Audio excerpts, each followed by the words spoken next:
ሰላም ሰላም ውድ የሀገሬ ሰዎች አንዳንድ ሰዎች በጣም የተለየ ባህሪ ያላቸው ሰዎች አሉ። አንዳንዶች ምንም ቢቸግርህ ምንም አይነት ችግር ውስጥ ምንም አይነት ህመም ውስጥ ብትሆን የማይሸሽ በችግር ጊዜ የሚደግፍህ ሰው አለ። በሌላ በኩል ደግሞ በደናው ጊዜ አብሮ ሆኖ ልክ ሲቸግርህ ወይም በህመምህ ሰዓት ላይ ጥሎ የሚሄድ ሰው አለ። ስለዚህ አንዳንድ ጓደኞቻችሁ በችግራችሁ ሰዓት ላይ ጥሏችሁ ይሄዳሉ። ጥሏችሁ በሚሄዱበት ሰዓት ላይ ልክ ደና ሆናችሁ የሆነ ጥሩ ደረጃ ላይ ደርሳችሁ ደግሞ ሲያዋችሁ ተመልሰው ይመጣሉ። ለምን? ከናንተ የሚፈልጉት ጥቅም ብቻ ነው። የጥቅም ሰዎች ናቸው ማለት ነው። እነዚህን ጥቅመኛ ጓደኞቻችሁን ደግሞ እናንተ በችግራችሁ ሰዓት ካልደረሱላችሁ ባላችሁበት በሆነ በህመማችሁ ጊዜ ካልደረሱላችሁ ልክ ሲሆንላችሁ ቢመጡ እነዚህን አይነት ሰዎች መቀበል የለባችሁም። ይቅርታ አድርጉ። ይቅርታ ማድረግ መልካም ነገር ነው። ግን እነዚህን ሰዎች መቀበል ሌላም ጊዜ በችግራችሁ ሰዓት በምትወድቁበት ሰዓት ላይ በእናንተ ላይ ለመረማመድ አንደኛና ዋነኛ ሰዎች እነሱ ናቸው። ስለዚህ የማይሆን ጓደኛ ለጥቅም የመጣን ሰው መቀበል መቻል የለባችሁም።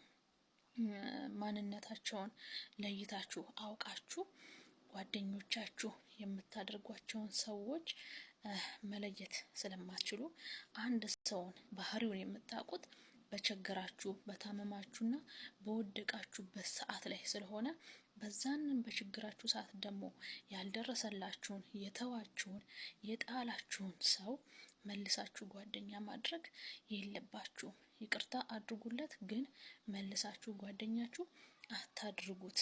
ለሌላም ጊዜ ጥሏችሁ ለመሄድ አንደኛው ነው የሚሆነው። ስለዚህ ጥቅመኛ ሰዎችን አታቅርቧቸው።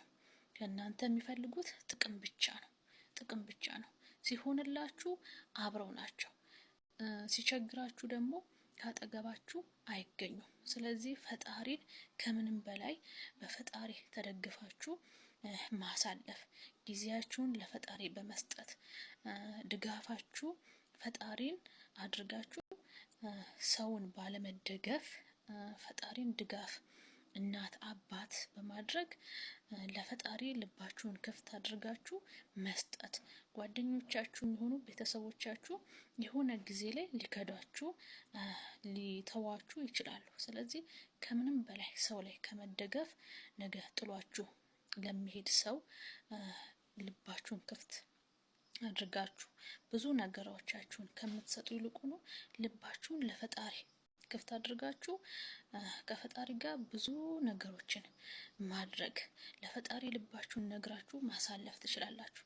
ስለዚህ ነገ ጥሏችሁ ለሚሄድ ሰው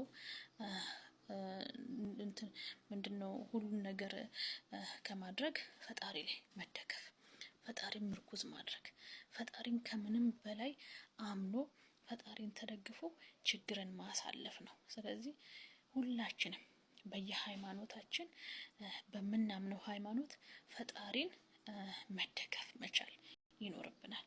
ከሰው ምርኩዝ የፈጣሪ ይበልጣልና የሰው ድጋፍ አንድ ቀን ይጥለናል። ቤተሰብም አንድ ቀን ሊጥለን ይችላል። ስለዚህ ፈጣሪ የማይጥለን የፈጠረንን በመደገፍ ማሳለፍ ይኖርብናል። ከምንም በላይ ልባችንን ለፈጣሪ ክፍት እናድርገው ለማለት ነው። እወዳችኋለሁ።